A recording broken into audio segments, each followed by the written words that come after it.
मेरे प्रिय साथियों नमस्कार। तो आज हम आपको कॉल डेटा और नॉन कॉल डेटा के बीच में अंतर बताएँगे। जो नॉन कॉल डेटा हैं इसमें नोटो कार्ड नहीं पाई जाती है। नोटो कॉर्ड नहीं यानी पृष्ठरज्जु नहीं पाई जाती है। पृष्ठरज्जु क्या है कि जो आपकी पीठ में होती है वो पृष्ठरज्जु का भाव नहीं पाया जाता है इसमें। पृष्ठरज्जु नहीं पाई जाती है।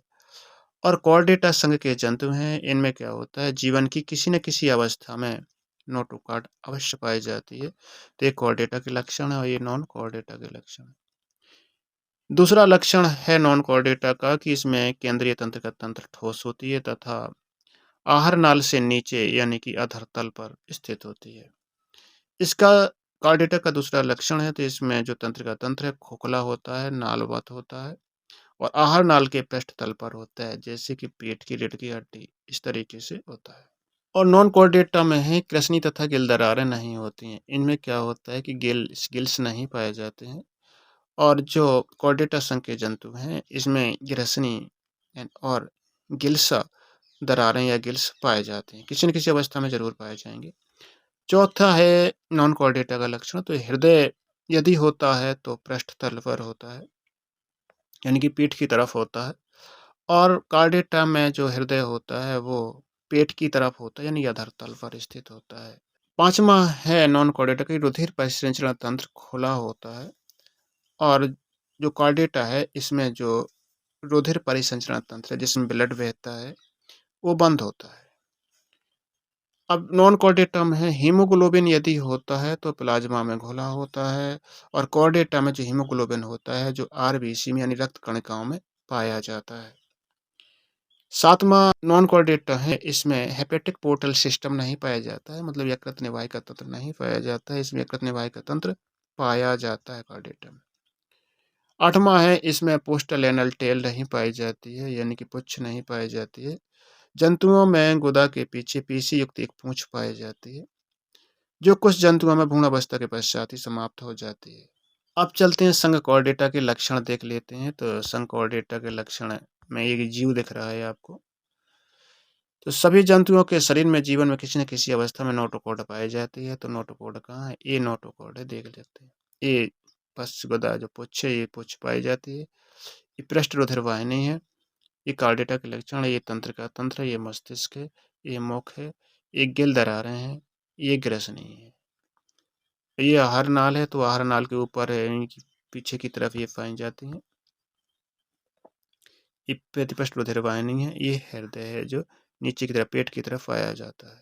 इस तरह कॉर्डेटा के लक्षण हम पढ़ रहे हैं। तो दूसरा है शरीर की मध्य रेखा में खोखला नालाकार केंद्रीय तंत्र का तंत्र होता है, जैसा कि अपने चित्र में देखा।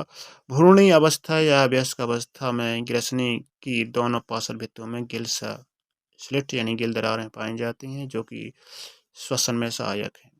हृदय जो होता है पेट की तरफ यानी कि अधर तल में पाया जाता है, जो हृदय गुहा में स्थित होता है। और पांचवा है रुधिर जो परिसंचरण तंत्र है वो बंद प्रकार का पाया जाता है, यानी कि जो ब्लड है वो रक्त नलिकाओं में बहता है। छठवां है रुधिर की लाल रक्त कणिकाओं में हीमोग्लोबिन होता है, जिससे रुधिर लाल होता है।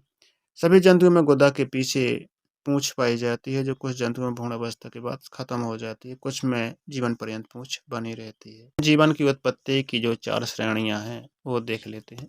जीवन की उत्पत्ति की जो 4 श्रेणियां हैं वो निम्नलिखित हैं।